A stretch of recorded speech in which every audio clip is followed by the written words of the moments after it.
rindiendo mi corazón, todo mi ser, pues fue por lo que tú hiciste en esa cruz, que yo me entrego a ti.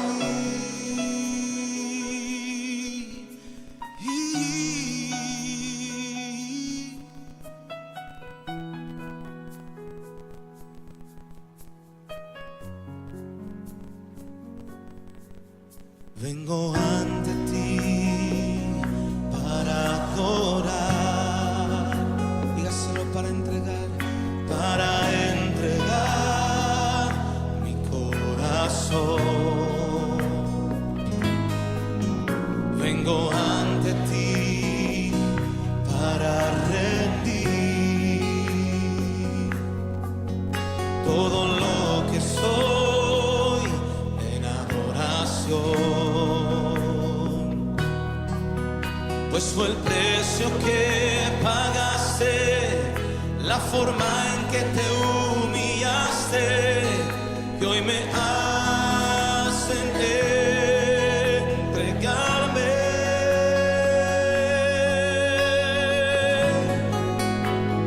Y ante ti, Jesús, me postraré, rindiendo mi corazón, todo mi ser, pues fue por lo que tú hiciste en esa cruz, que yo me entrego a ti. Y ante ti, Jesús, me postraré, rindiendo mi corazón, todo mi ser, pues fue por lo que tú hiciste en esa cruz, que yo me entrego a ti. Y ante ti, Jesús, me postraré, rindiendo mi corazón, todo mi ser, pues fue por lo que tú hiciste en esa cruz, que yo me entrego a ti, que yo me entrego a ti, que yo me entrego a ti.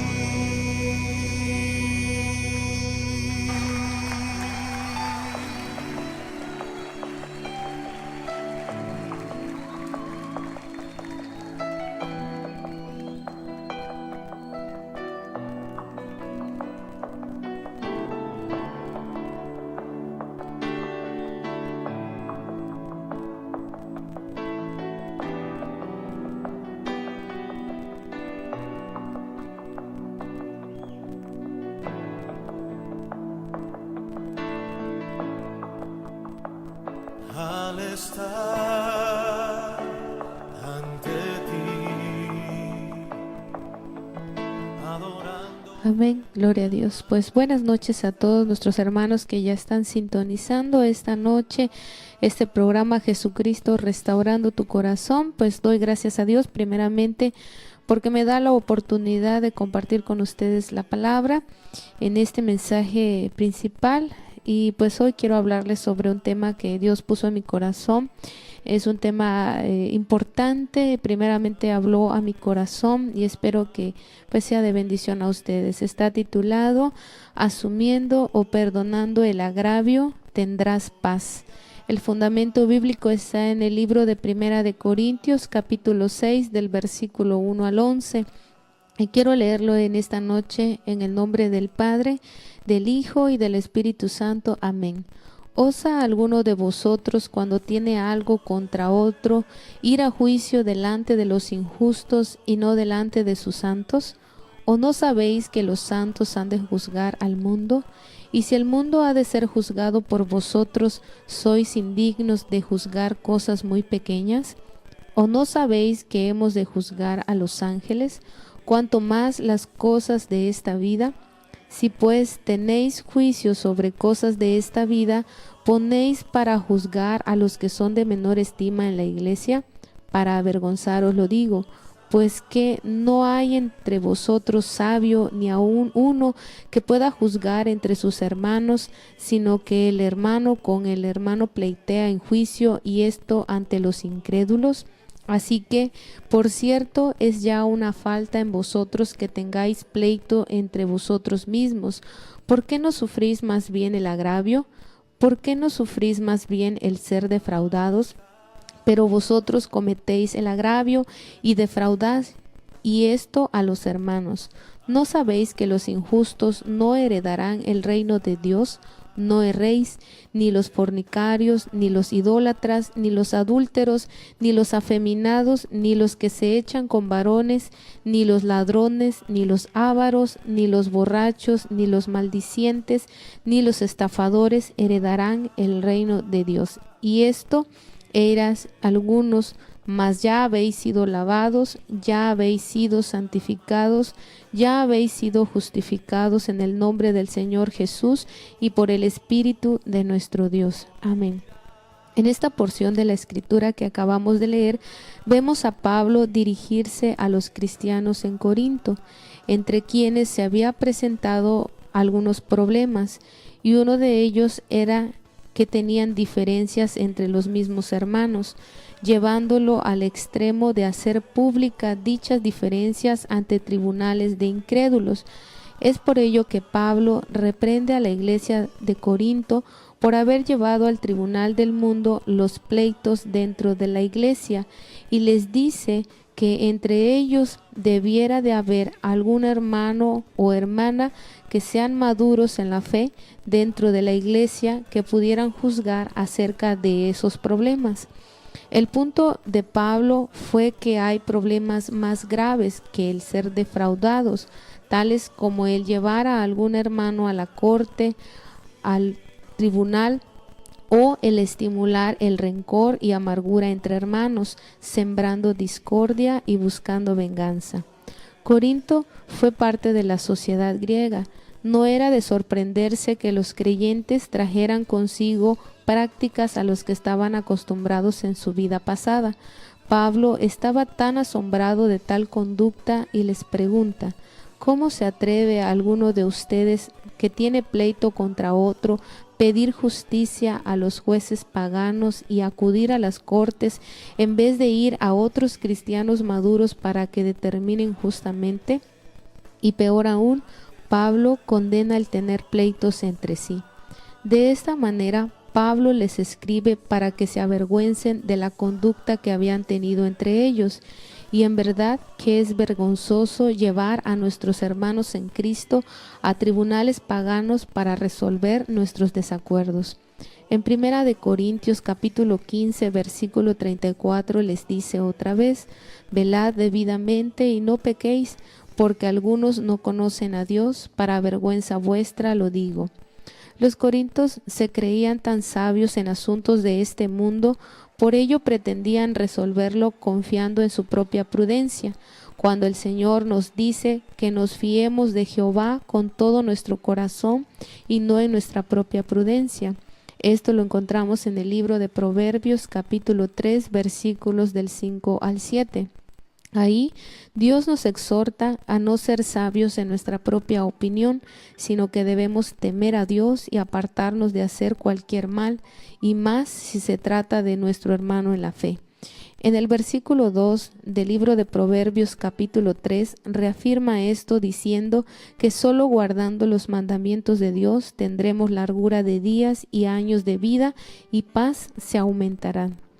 Los cristianos en Corinto estaban entablando acciones judiciales unos contra otros, y esta era la falta que a Dios no le agradó en lo más mínimo, ya que no estaban trabajando por la paz, el amor fraternal y la comunión.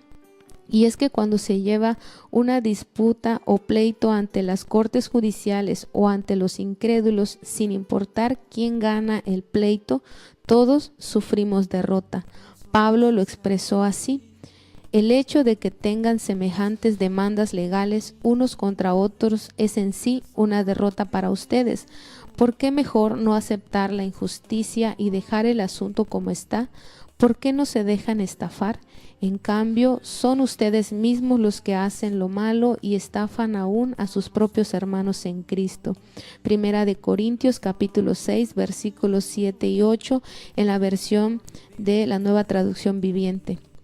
También en la versión del lenguaje actual, este mismo pasaje dice de esta manera: en sus peleas, los únicos que salen perdiendo son ustedes mismos.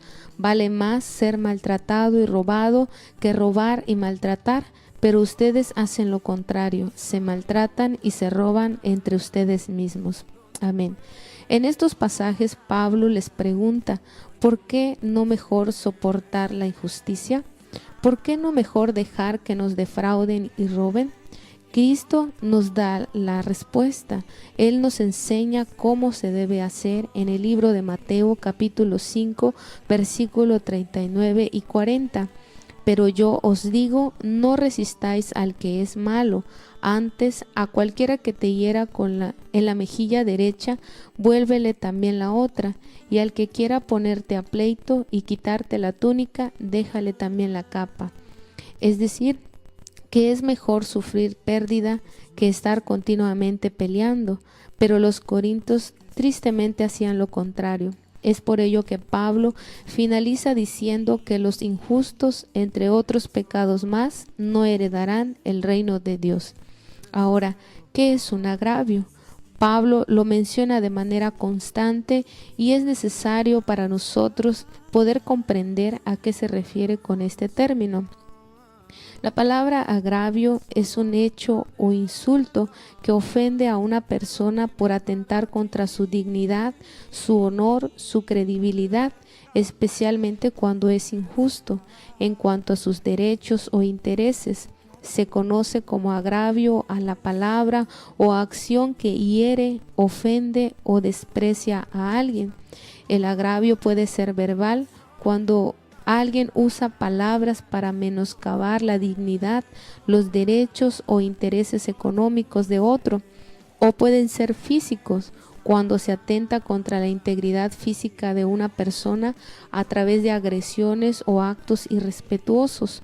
Cuando se comete un agravio, se afecta o se hiere la dignidad y el honor de alguien más, que puede ser una persona, cosa, institución o la sociedad. Agravio también significa el hecho o situación que perjudica a una persona. Esa palabra procede del latín agraviare, que significa imponer una carga o peso. Un agravio también es un daño, un ultraje o una humillación que se le da a una persona a través de un hecho o de ciertas personas. Los agravios pueden vincularse a las ofensas, a los insultos, las injurias, las afrentas, el oprobio. Es el prejuicio que se causa en contra de alguien. Es un daño, un atropello. Incluso una persona puede considerar que una mentira que se dice sobre ella es un agravio. En el mundo secular podemos ver varios ejemplos.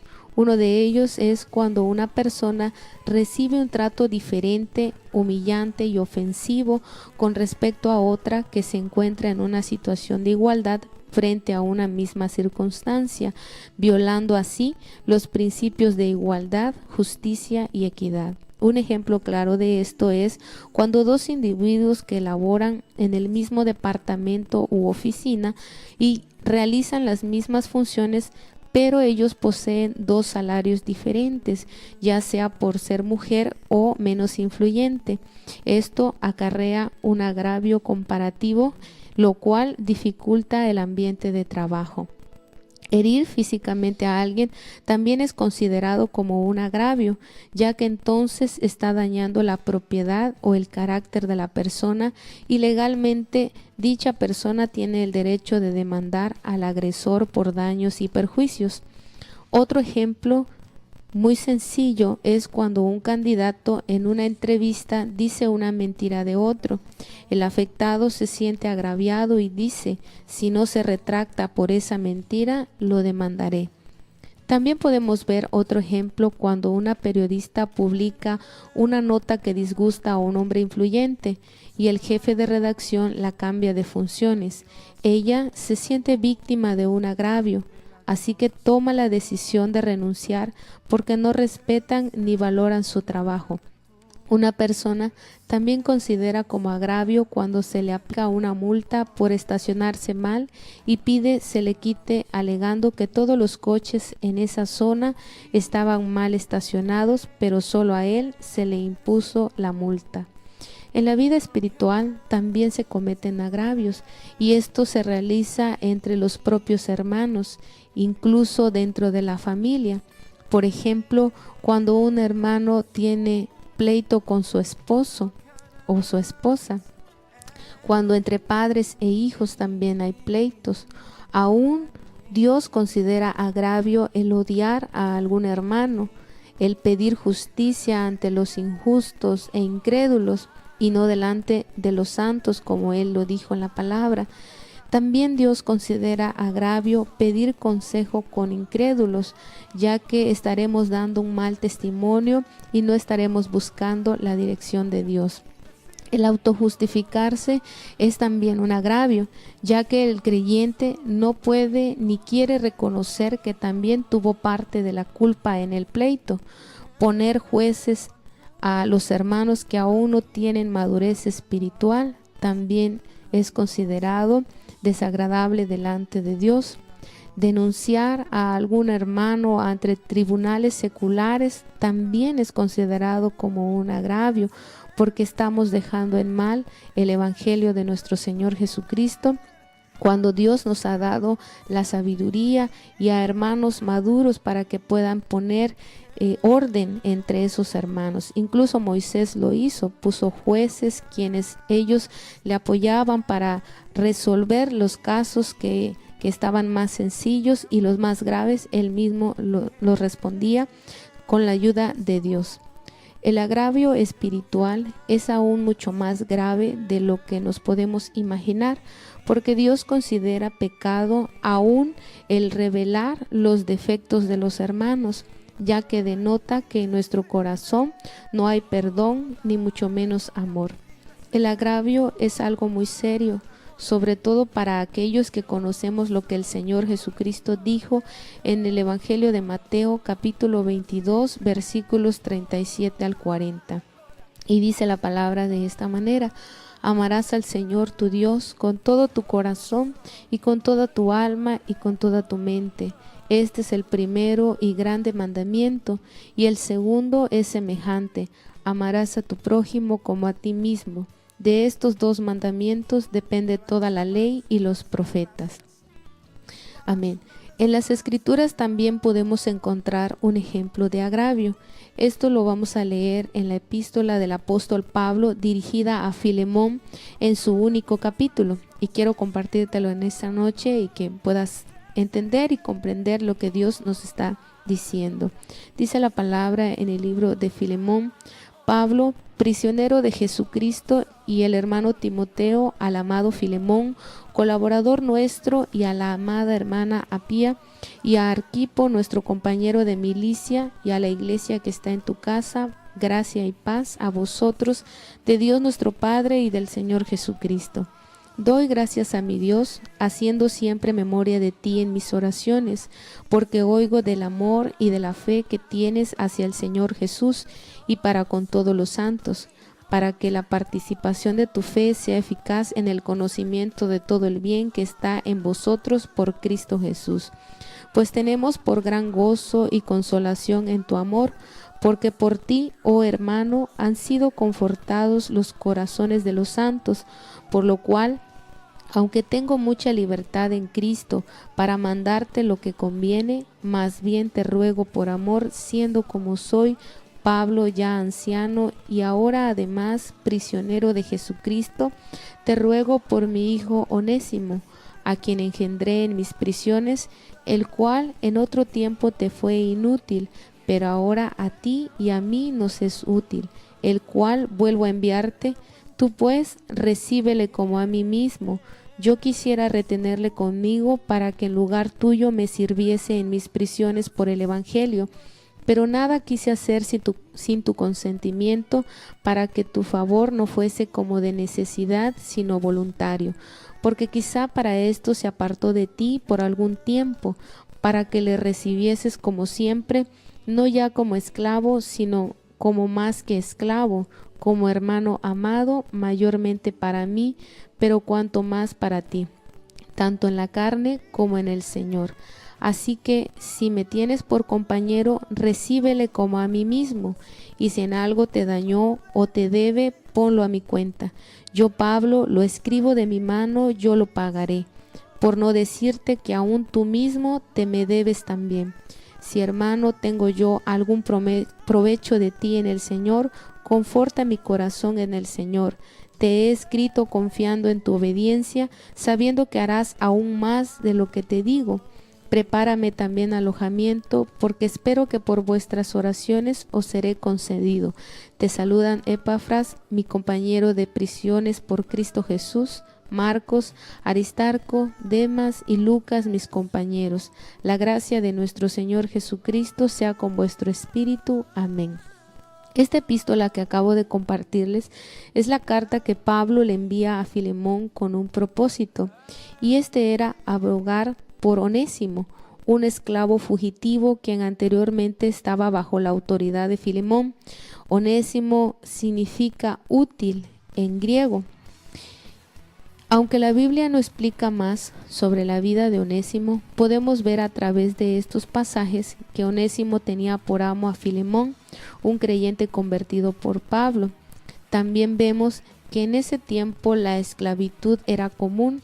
Generalmente la gente rica era la que poseía esclavos, quienes algunos no tenían educación y realizaban tareas de servicio. Otros podían llegar a ser mayordomos debido a sus habilidades demostradas.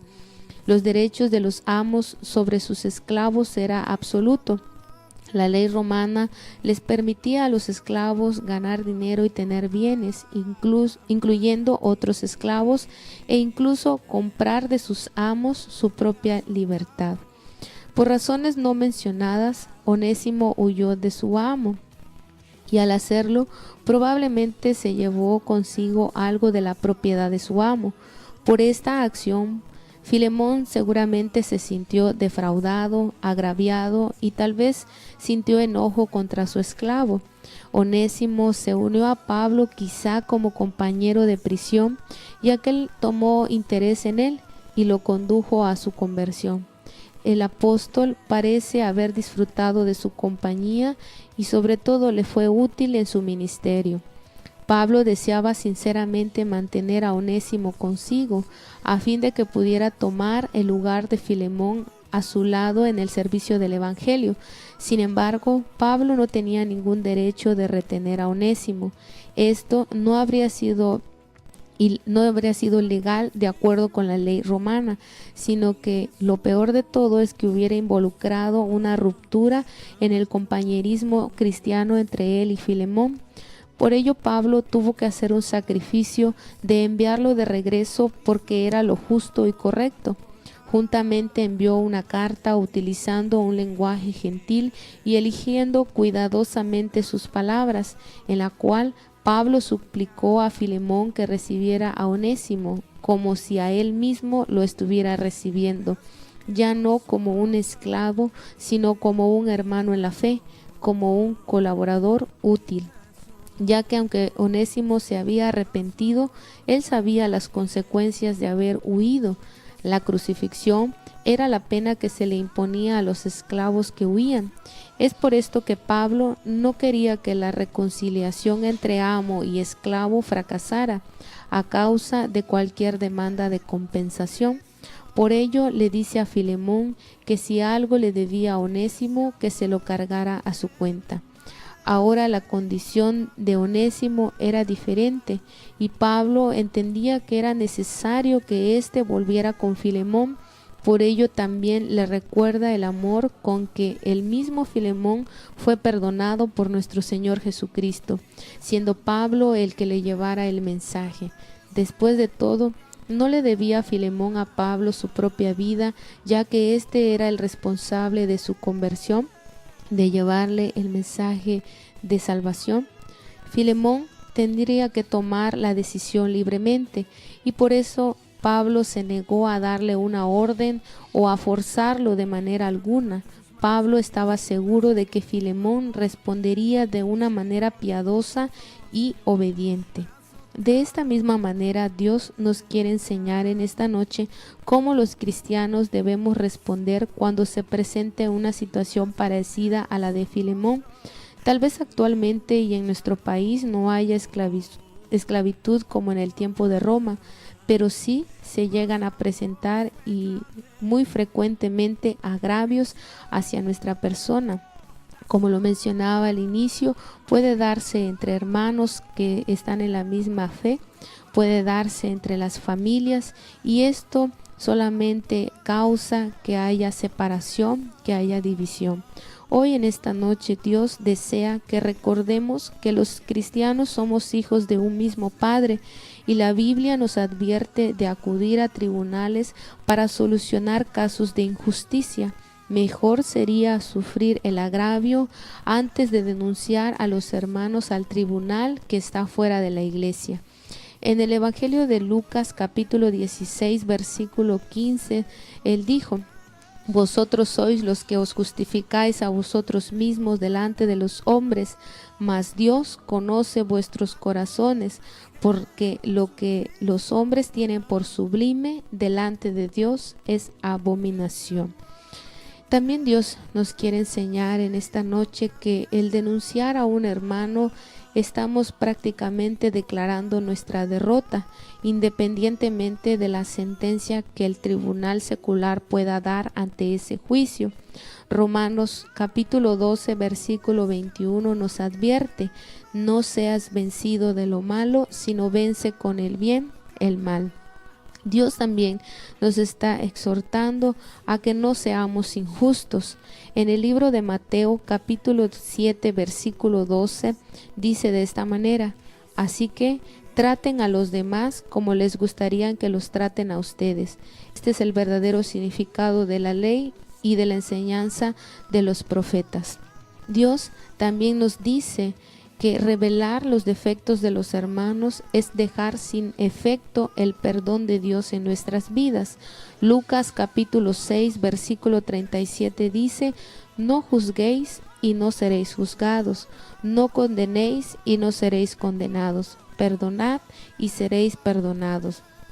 También en el libro de Primera de Corintios que leíamos al inicio, en el capítulo 6, pero en el versículo 9 y 10 nos dice Dios que aquellos que cometen este tipo de injusticia jamás podrán heredar el reino de Dios. Y lo leemos nuevamente, esta palabra que dice: ¿no sabéis que los injustos no heredarán el reino de Dios? No erréis, ni los fornicarios, ni los idólatras, ni los adúlteros, ni los afeminados, ni los que se echan con varones, ni los ladrones, ni los ávaros, ni los borrachos, ni los maldicientes, ni los estafadores heredarán el reino de Dios. Además, Dios nos ordena que si algún hermano pecó contra nosotros, debemos perdonarle y aceptarle, aunque ellos nunca nos pidan perdón. Mateo capítulo 6 versículos 14 y 15 dice de esta manera: porque si perdonáis a los hombres sus ofensas, os perdonará también a vosotros vuestro Padre Celestial. Mas si no perdonáis a los hombres sus ofensas, tampoco vuestro Padre os perdonará vuestras ofensas. En Mateo 5 versículo 25 también da esta palabra: Ponte de acuerdo con tu adversario pronto, entre tanto que estás con él en el camino, no sea que el adversario te entregue al juez y el juez al alguacil y seas echado en la cárcel.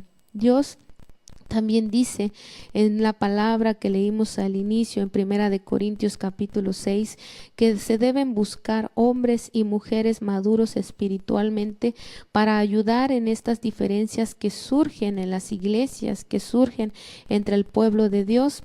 Y en 1 Timoteo capítulo 3 del versículo 1 al 7 nos narran las características que deben manifestar dichos hermanos en quienes nosotros podemos acudir con confianza sabiendo que Dios les usará conforme a su voluntad. También Dios nos dice que perdonar agravios y soportar las injusticias son dos virtudes que nos llevarán a imitar la integridad de Cristo.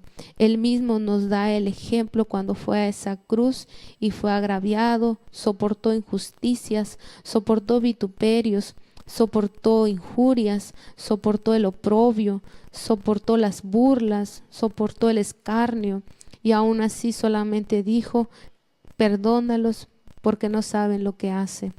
En Lucas capítulo 6 versículo del 27 al 36 nos dice Dios: pero a vosotros los que oís os digo, amad a vuestros enemigos, haced bien a los que os aborrecen, bendecid a los que os maldicen y orad por los que os calumnian. Al que te hiere en una mejilla, preséntale también la otra, y al que te quite la capa, ni aun la túnica le niegues. A cualquiera que te pida, dale, y al que tome de lo que es tuyo, no pidas que te lo devuelva. Y como queréis que hagan los hombres con vosotros, así también haced vosotros con ellos. Porque si amáis a los que os aman, ¿qué mérito tenéis? Porque también los pecadores aman a los que los aman. Y si hacéis bien a los que os hacen bien, ¿qué mérito tenéis? Porque también los pecadores hacen lo mismo. Y si prestáis a aquellos de quienes esperáis recibir, ¿qué mérito tenéis? Porque también los pecadores prestan a los pecadores para recibir otro tanto. Amad pues a vuestros enemigos y haced bien y prestad, no esperando de ello nada, y será vuestro galardón grande y seréis hijos del Altísimo, porque Él es benigno para con los ingratos y malos.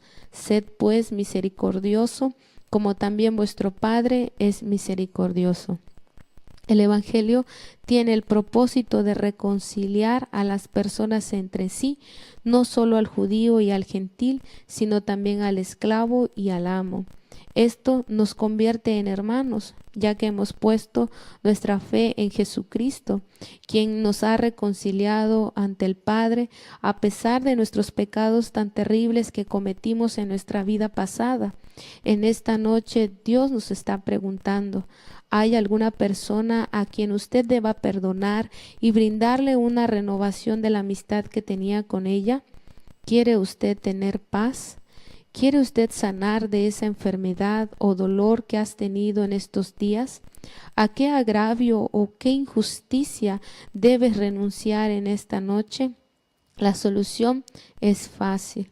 Perdona el agravio, perdona la ofensa, perdona esa humillación que te han hecho pasar, perdona esa injusticia que te han hecho. A pesar de que tengas ganas de ir y denunciarlo delante de las autoridades, delante de la iglesia, Dios nos está diciendo que tenemos primero que perdonar esa humillación, perdonar ese agravio. No es fácil porque duele, el corazón se lastima, el corazón se hiere, y sobre todo cuando viene de una persona que has apreciado, cuando viene de una persona que has amado, de una persona que le has considerado especial, tal vez una amistad, tal vez una hermandad mucho más allá. Y pues Dios nos está diciendo en esta noche: tienes que perdonar esa ofensa, tienes que perdonar esa humillación, porque el llevarlo ante tribunales, porque llevarlo ante los demás para hacerlo público, solamente estás declarando tu derrota.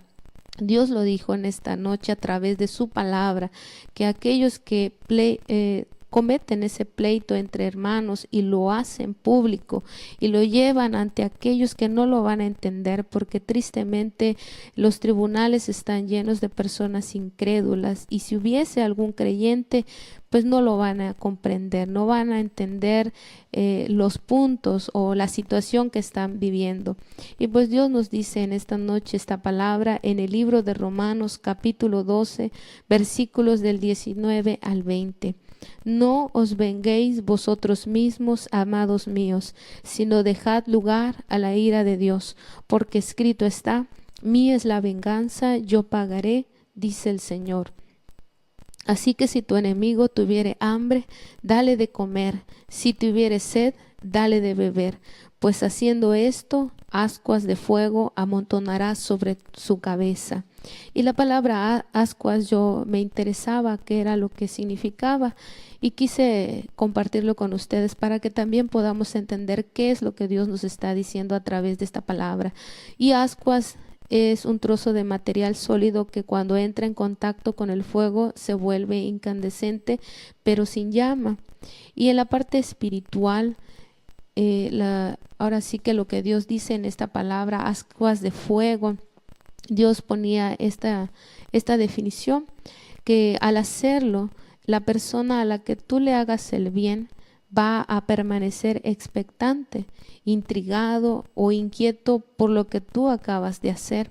En vez de pagarle mal con mal, tú le pagas con bien el mal que te ha hecho. Esa persona se sentirá avergonzado por lo que le ha hecho a usted.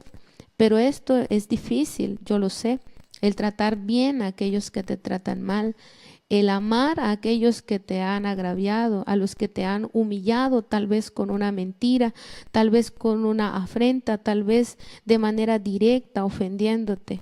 Pero Dios nos dice esto, que en vez de pagar con mal, debemos pagar con bien, porque haciendo esto, ascuas de fuego amontonarás sobre la cabeza de la otra persona. Por ello Dios nos exhorta hoy a perdonar, así como Él nos ha perdonado a nosotros. No dejes pasar más tiempo. No permitas que tu corazón vaya a tener alguna raíz de amargura por la cual dejes de alcanzar la gracia de nuestro Señor Jesucristo. Y pues en esta noche quiero hacer esta oración para todos aquellos que están escuchando y también para aquellos que por primera vez escuchan un mensaje, aquellos que todavía no han recibido a nuestro Señor Jesucristo como su Salvador. Padre Santo, en el nombre de tu Hijo amado, nuestro Señor Jesucristo, quiero darte gracias primeramente por la misericordia que ha tenido para con esta sierva inútil. Gracias por ese grande amor que, a pesar de ser pecador, usted me ha redimido de todos esos pecados. Gracias por hablarme en esta noche. Anhelo con todo mi corazón ser agradable ante sus ojos, no teniendo nada que estorbe mi comunión con usted.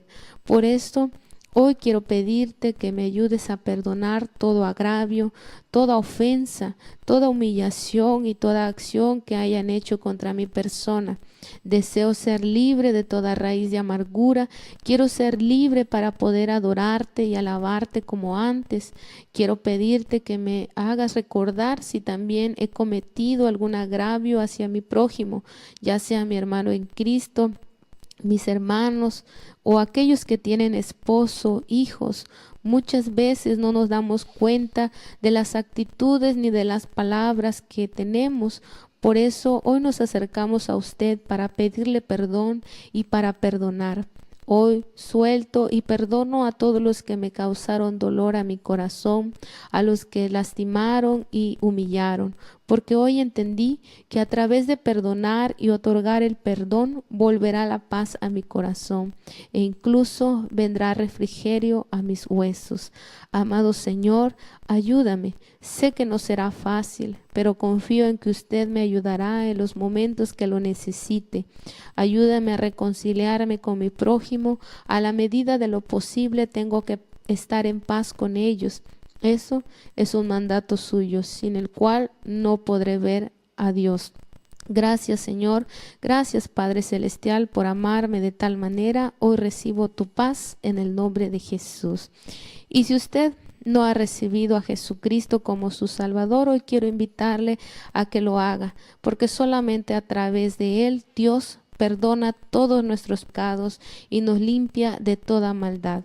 Repita usted conmigo en esta noche: Señor Jesucristo, me acerco a usted creyendo la palabra que hoy he escuchado, que solamente usted me puede reconciliar ante el Padre. Le pido perdón por todos mis pecados desde que tengo uso de razón hasta el día de hoy. Esta noche abro mi corazón y le recibo como mi Señor y mi único Salvador. Le pido escriba mi nombre en el libro de la vida y que me ayude a caminar desde ahora en adelante como a usted le agrada, para que en aquel día que llegue a su presencia pueda escucharle decir: bien, buen siervo y fiel. En lo poco has sido fiel, en lo mucho te pondré. Entra en el gozo de tu Señor. Hoy he escuchado sobre el perdón y estoy agradecido porque usted primeramente me ha perdonado en esta noche. Asimismo, yo también quiero perdonar a todos aquellos que me han ofendido. Ayúdame, Señor, aunque tal vez no sea fácil, pero quiero comenzar a hacerlo en el nombre de tu Hijo amado Jesucristo. Amén. Gloria a Dios.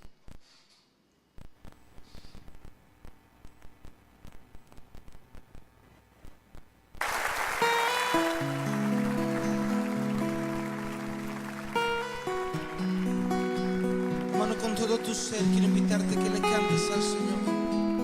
Le digas: yo me rindo a ti por lo que hiciste, Señor. Vengo ante ti para adorar, para entregar.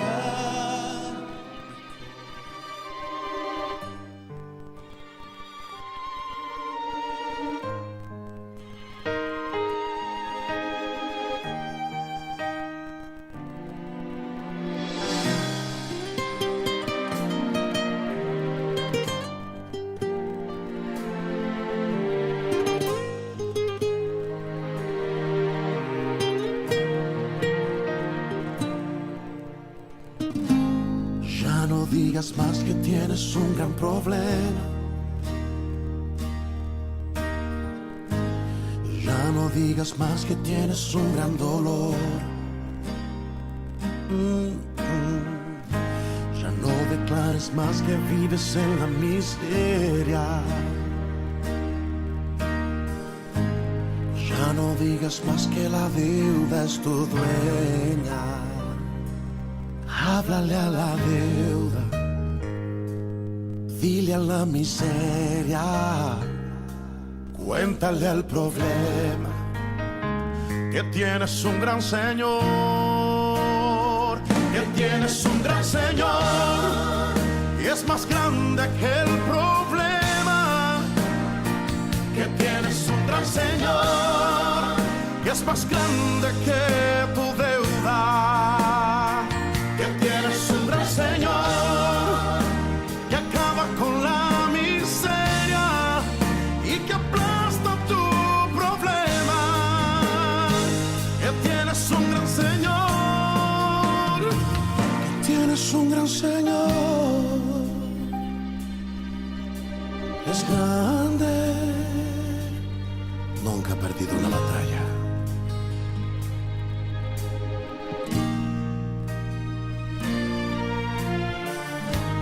He visto justo desamparado, ni su simiente que mendigue pan. Si puedas creer, los muros caerán y en su nombre victoria tendrás. Háblale a la deuda, cuéntale al problema, dile a la miseria que tienes un gran Señor, que tienes un gran Señor y es más grande que el problema, que tienes un gran Señor que acaba con la miseria.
Él nunca ha perdido una batalla.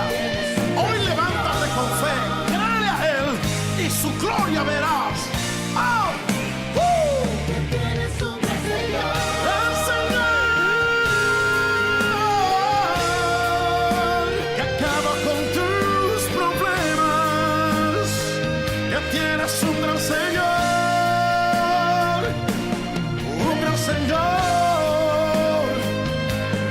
Oh, oh, un gran Señor.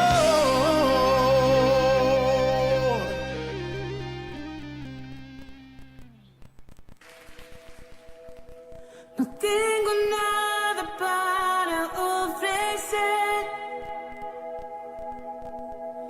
nada que te pueda sorprender, solo un corazón quebrantado una y otra vez.